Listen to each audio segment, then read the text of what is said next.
የአንድ አመቱ የኦሮሞ አብዮት ላንዳፍታ ሲቃኝ ክፍል 3 የግንጪው ደወልና የመልሱ መልስ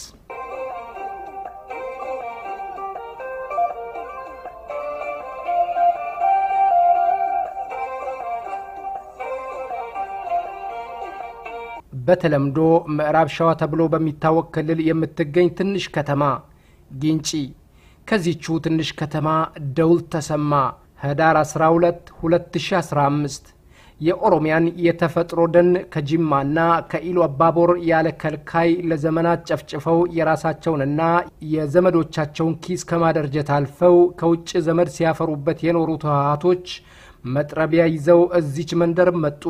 በክፍል 2 ዝግጅታችን እንዳልነው በአካባቢው የሚገኘውን ደን ለመጨፍጨፍና የቀረውን መሬት ለመቀራመት ይህን ያየው የግንጪ ወጣት ታዲያ የጥሪ ደውል አሰማ። ምን ጊዜም ግድያ እስራትና እንግልት የማይበግረውና ከዚያ ቀደም ብሎ ማለት ከህዳር 15 2015 አንድ አመት በፊት በአወዛጋቢው የአዲስ አበባ ማስተር ፕላን የ78 ኦሮሞዎችን ህይወት የገበረው አምቦ ደውሉን ተቀበለ። እንደለመደውም ወደ አደባባይ ተመመ። ከትንሿ መንደር ከግንጪ የተነሳው የደወል ድምጽ ሁሉንም የምዕራብ ሸዋ መንደሮችና ከተሞች ካዳረሰ በኋላ የግንጪን ጫካ ከወያኔዎች መጥረቢያ ታደገ። መሬቱንም ከተላላኪዎቻቸው የመቀራመቻ ገመድ አስጣለ። ይሁንና ደወሉ የደኑን ጭፍጨፋና የመሬት ቅርምቱን በመከላከል ብቻ ሳይወሰን ወደ የዘመናት ብሶት ትግል ተቀየረ። የደውሉ ጥሪም ምስራቅ መጫ ወለጋ ተሻግሮ አቋርጦ ሄዶ ምዕራብ ኦሮሚያ ጫፍ ደምቢዶሎ ተሰማ። የደምቢዶሎ ምስራቅ ጫፍ ጨለንቆ ላይ ያስተጋባ። አጠቃላይ የትግል ጥሪው ደውል ደቡብ ጫፍ ሞያሌ ደርሶ ዞሮ ተመለሰ። ሜጋና ያአበሎን ይዞ ቡሌ ሆራ ደረሰ። ሻኪሶ ላይ እነ አላሙዲ ላለፈው ሩብ ክፍለ ዘመን ከትልቁ የህወሓት ካምፓኒ ከኤፈርት ጋር በመተባበር የወርቅ ማዕድኑን ሲቦጠቡጡ ነው የኖሩት። እናም እንደሌላው የኦሮሞ ወገኑ የተፈጥሮ ነጻነቱ መገፈፉና የተፈጥሮ ሀብቱ ባይተዋር መደረጉ ሳያንሰው የሀብቱ ዘራፊዎች ሲያፈናቅሉትና ተፈጥሮ ሲያናጉበት ሲመለከት የኖረው ጉጂ የዘመናት ህመሙን ይዞ ወደ አደባባይ ወጣ። ያ አንድ ህመም ያለው ህዝብ ይዞት የወጣው የጩኸት ድምጽ በሻሸመኔ ግራና ቀኝ ክንፉን ዘረጋ። ምዕራብ አርሲ ላይም ከተመ። አዳባ፣ ሐሳሳ፣ ዶዶላ፣ ዋቤ፣ ቆሬ፣ ኮፈሌና አርሲ ነገሌ ድምጻቸውን ከፍ አድርገው መላዋን ኦሮሚያ ተጣሩ። ኋላ ላይ መግደል ብቻ ሳይሆን መሞትም እንደሚችል ለአጋዚ የነገረው አጄ አዋራም ተቃውሞን ተቀላቀለ። ታፍኖ የኖረው የዘመናት ዝምታን ፈነዳ። የትግል ጥሪው ቡልቡላ ባቱና መቂና አልፎ ሞጆ ደርሶ አዳማን በክንፉ ከገረፋት በኋላ ፊቱን ወደ አደአ አዞረ። ቡሾፍቱ ላይ ቆሞ ሆራ አርሰዴን እየገረመመ በዱከም አርጎ ፊንፊኔ ላይ አንዣቦ ወደ ሰሜን አቀና። ሱሉልታን ጫንጮና ገብረ ጉራቻን ይዞ በመላው ሰላሌ ላይ ክንፉን ዘርግቶ ሰሜን ኦሮሚያ ከሚሴ ተሻገረ። ይህ ሁሉ የህመም ጩኸት ተደምሮ የዚያን አገር ሰማይና ምድር አንቀጠቀጠ። ከ1991 ጀምሮ በህወሓቶች ጦር የወንድም እህቱና አባት እናቱን ደም ሲዘራ የኖረው መላው ኢቱ ሐረርጌ ዘመረ። የ1992ቱ የዋተር ጭፍጨፋ በ2007 በነ አባዱላ ፊት አውራሪነት በጋራ ሱፊ ላይ ተጨፍጭፈው ከጅብ የተረፈው ልብሳቸውና ጸጉራቸው ከጫካ የተለቀመው የነ አይሻ አሊ መንፈስ ሲጮህባቸው ነው የኖረው። እናም ከአወዳይ እስከ አሰቦት ከሂርና እስከ መቻራ ከሚጨታ እስከ ሐሮማያ ከድሬዳዋ እስከ ገለምሶ ወደ ጎዳና ተመመ። እትብታችን ከተቀበረበት ምድር የትንሂድ ብሎ ጠየቀ። ልማደኞቹ እነ ሻምቡ፣ እነ ጂዳያና፣ እነ መንዲ፣ እነ ጊምቢ፣ እነ ቤጊ፣ እነ ነቀምቴና ደምቢዶሎም ወደ አደባባይ ወጥተው ስለ ነጻነት ዘመሩ። እናም አንቺ ምድር ተናገሪ ብለው ከዘመን ዘመን አፏን ሸብባ የኦሮሞ ደም ያለ ከልካ የሚያጥባትና የልጆቿን አጥንት መቀበሪያ ያሳጣችውን ኦሮሚያን ተጣሩ። ባሌ ጫፍ ጊንኢር ያለው ኦሮሞ የአይበገሬዎቹን የአምቦንቦችን ብቻ ሳይሆን የምዕራብ ሸዋ ነብሮችን እነሱን ብቻም ሳይሆን የመላዋን ኦሮሚያ ልጆች ልብ አነበበ። እንደሌላው የኦሮሞ ምድር ሁሉ ባሌ ስንት ልጆቿን ነበር በህወሓቶች ያጣችው። ለቁጥር ይታክታል። በ1992 በወያኔዎች ተገላ ከነ ልጇ የተቀበረችው የባሌ ሮቢያዋ ነፍሰ ጡር የቀመርያ ሀጂ ሸቦና በርካታ ኦሮሞዎች አጽም ከመቃብር ሲጮህበት የኖረው ባሌ ሮቤ ተነሳ። ገዳዮቹ ያንን ረስተው ዛሬም ከበራፎቻቸው ሲጨፍሩ ቁጭቱ ተናነቃቸው። እነ ጃተኒ አሊተንኡንና ለቁጥር የሚታክቱ ልጆቹን በወያኔ ያጣው መላው ቦረና የልጆቹ ደም በነጻነቱ እስከሚመነዘር እረፍት እንደሌለው ለመላው ኦሮሚያ ነገረ። በአጠቃላይ የኦሮሞ ልጆች ከኦሮሚያ ጥግ መንደሮች እስከ ትላልቅ ከተሞች በአንድ ድምጽ ስለ ነጻነታቸው ዘመሩ። ባሌ ሶማሊያ ድንበር ያለው ኦሮሞ አምቦን ኬኛ፣ ደምቢዶሎን ኬኛ፣ ጭናክሰን ኬኛ፣ ከሚሴን ኬኛ፣ ሞየሌን ኬኛ፣ ፊንፊኔን ኬኛ ሲል ምን እያለ እንዳለ ለሁሉም የነገረ ይመስለናል። ለዘመናት በኦሮሞዎች መሃል ሲገነባ የኖረው አጥር የፈረሰው ገና ድሮ መሆኑን አዎን ኦሮሞዎች ለርስ በርሳቸው ባዕድ እንዲሆኑ ለዘመናት በመሃላቸው ሲገነባ የኖረው አጥር መፍረስ የጀመረው ዛሬ አይደለም። ያኔ አዎን ያኔ እነ ታዴ ብሩ የኦሮሞ የነጻነት ትግል እርሾ የሆነውን መጫና ቱለማን ለማስተዋወቅ አርሲ ዴራ ወርደው ክርስቲያን ኦሮሞ በስመ አብ ብሎ ያረደውን እስላም ኦሮሞ እንደዚሁም እስላም ኦሮሞ ቢስሚላሂ ብሎ ያረደውን ክርስቲያን ኦሮሞ አንድ ላይ የበላበት ዘመን ነበር። ታላቁ አጥር መፍረስ የጀመረው ያኔ አዎን ያኔ ወደ 10 የሚሆኑ ውድና ንቁ የኦነግ መሪዎች ትግል ላይ ያሉ ባገኛቸው አሳዛኝ ገጠመኝ በእምነት ለይቶ ሊገላቸው ለወሰነው ሽፍታ ሳይንበረከኩ አንድ ላይ የተሰውበት ዕለት ነበር። እናም ሱዳን ድንበር ቤጊ ላይ ቆሞ ፊንፊኔን ኬኛ፣ ቡራዩን ኬኛ፣ ሰበታን ኬኛ እያለ የሚሞግተውና የሚሞተው ኦሮሞ መኖሩን ብቻ ሳይሆን ማን እንደሆነና ምን እንደሚፈልግ ሁሉም የሰማ ይመስለናል። ጨለንቆ ላይ ተሰልፎ ስለበደሌ የጮኸ የሚሞት ኦሮሞ በርግጥ ለዚያ አገር ሁሉም ፖለቲከኞች በተለይም ዶክተር ጸጋዬ አራርሳ እንዳሉት እያለ እንደሌለ ለቆጠሩት ትልቅ መልእክት አስተላለፈ። በመድር ላይ ላለ ወዳጅና ጠላት ብቻ ሳይሆን ህልማቸውን ይዘው የተሰዉ የነጻነት አባቶቹ ልጅ መሆኑን አስመሰከረ። እውነት ነው። ይህ የዘመናችን የኦሮሞ ልጆች የነጻነት ትግል በነ ጀነራል ጃጋማ ኬሎ ተከተው የነበሩት የነ ጀነራል ታደሰ ብሩና ማሞ መዘምር ሞት ዝም ብሎ ሞት የነበረ እንዳልነበር አሳየ።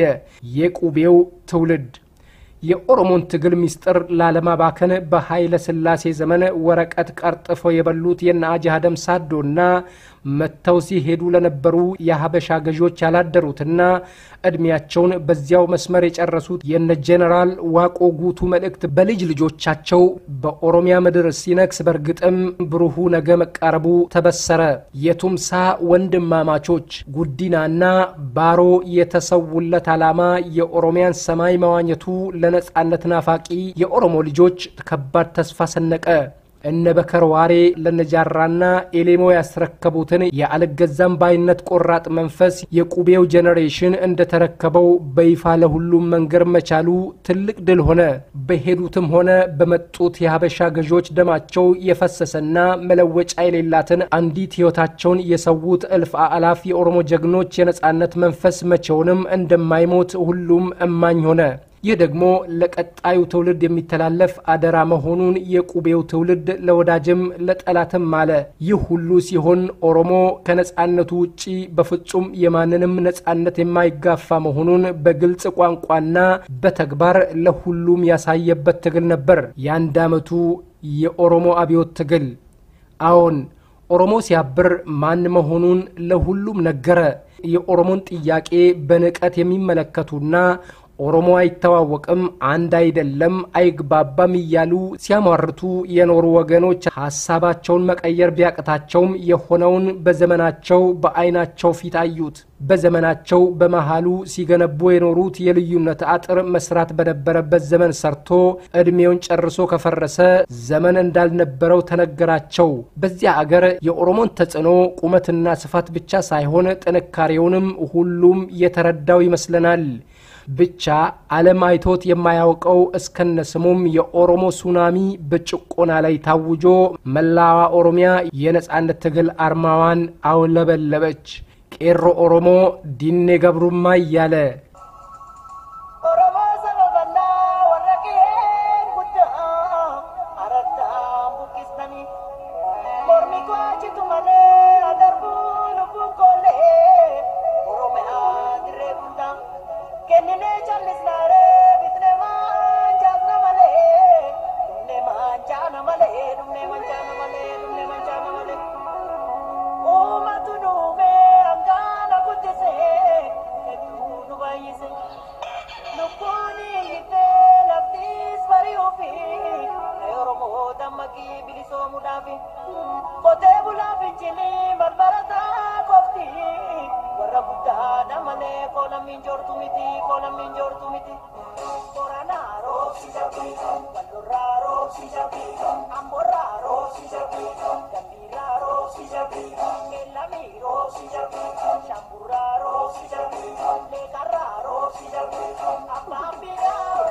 እንግዲህ ለዚህ ሰላማዊ የህዝብ ተቃውሞ የተሰጠው መልስ ያልተጠበቀ አልነበረም።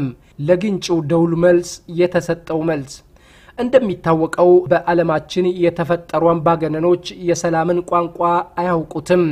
ቢያውቁትም ይሸሹታል። የሚሸሹት ደግሞ ወዴትም ሳይሆን ወደ ታጠቁት መሳሪያ ነው። መሸሸጊያቸው የሚኩራሩበት ኃይለኛነታቸው፣ ህልውናቸው፣ ጠመንጃቸው፣ ፖለቲካቸው፣ ትዕቢታቸው፣ ጥማታቸው የተገዦችን ደም ማፍሰስና ህይወት ማጥፋት ሲሆን እውነታቸው ራቁቱን የቆመው ውሸታቸው ነው። አዎን ጠመንጃን የሚመኩ ኃይሎች ሰላምን የሚሸሹት ስለሚፈሩት ነው። ለዚህም ነው አብዛኞቻቸው በሰላማዊ ህዝብ ላይ የሚተኩሱት። ደራሲ ተስፋዬ ገብረአብ በአንድ ወቅት እንዳለው ምናልባት መድፍ ጆሮአቸው ላይ ቢተኮስ የማይደነግጡ ጎበዞች በሰላም ፊት ሽንታቸውን በሱሪያቸው የሚለቁ ቦቅቧቆች ናቸው። በጠመንጃ እንጂ ህዝብን በማዳመጥ ሰላምን አሸንፈው አያውቁም። እናም እነ ህወሓቶች በሰላማዊው የኦሮሞ ህዝብ ተቃውሞ ላይ የፈሪዱላቸውን አነሱ። ልማደኛውን ቅልብ ገዳይ ሰራዊት አጋዚን አሰማሩ። ጎራዴያቸውም ከፎቱ ተመዘዘ። አጋዚም ስራውን ጀመረ። የህወሓት ፖለቲከኞች ከአጋዚ ዱላ በተጓዳኝ ኦሮሞን በስድብ አስፈራርተው ወደ ቤት የሚመልሱ ብለው ያሰቧቸውን ደንበኛ ተሳዳቢ ፖለቲከኛ ወደ ሚዲያ ላኩ። ተሳዳቢው ፖለቲከኛም መተው የኦሮሞን ህዝብ በጋኔን መሰሉት።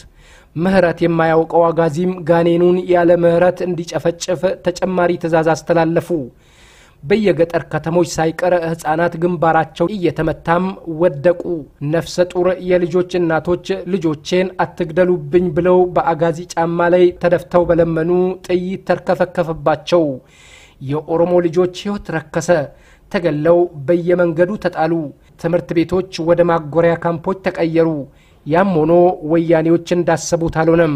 ኦሮሞን አስፈራርተው ወደ ቤት ሊመልሱት አልተቻላቸውም። ትግሉ ቀጠለ።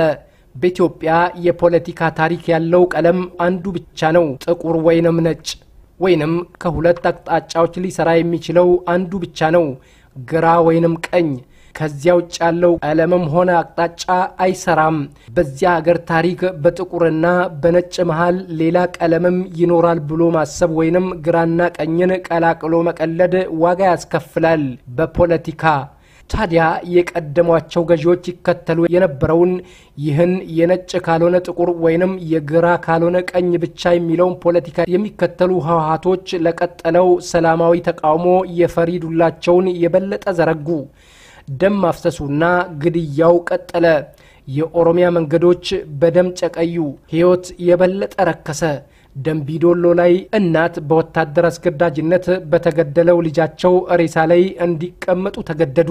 ከላይ እንዳነሳነው አርሲ ላይ ልጆቼን ብላ ለልመና አጋዚ ጫማ ላይ የወደቀች ነፍሰ ጡሯ የስድስት ልጆች እናት ጥይት ተርከፈከፈባት።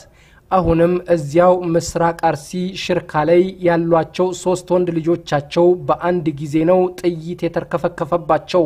በአጼ ኃይለ ሥላሴ ዘመን ሞት የተፈጸመባቸውን የአገሪቱ ሁሉንና የወንድሞቻቸውን ታሪክ አብዛኞቻችን የሰማነው ከታሪክ ነው።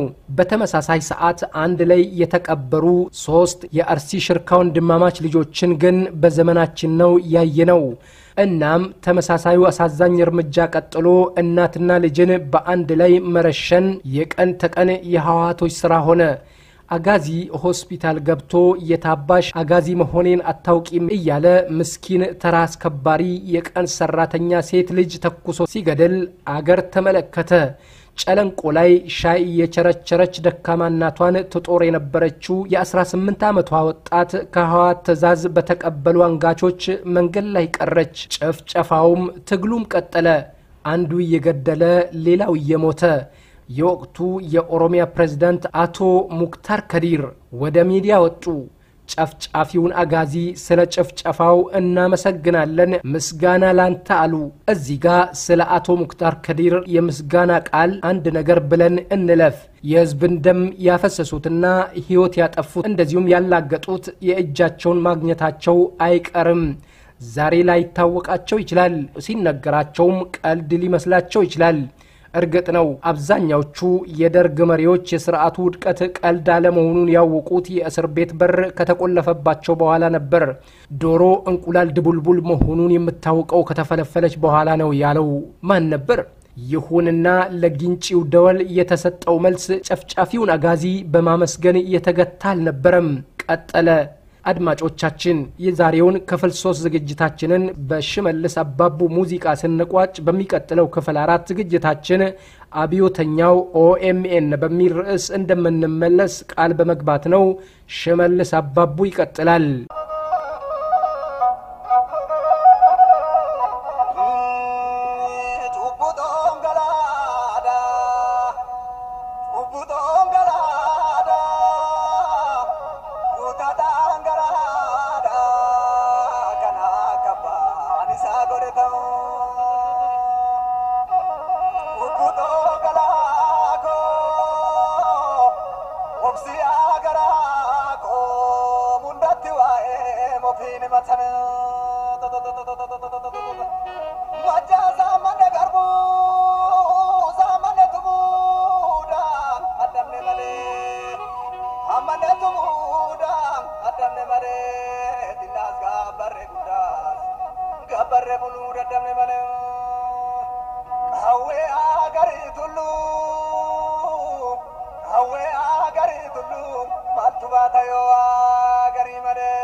Oromona binda yoga weda be uleti jehida Mambiro edune ya uri garajiraro wajinyane dunne Ranama waganama hangan urakane Nulakani mitiguya manjal kamne Darkan wosalale Hoki sabaye garreti Gopare birpirse Iji se sirba bayesi Ya bashi mala Enyo tuzi duketo manasakala Uluti zakuba Ulate abiya garmama Unezo galpane Kenya dina tunusama Ufe mama nama Walirra nefilu ugawa gamnaba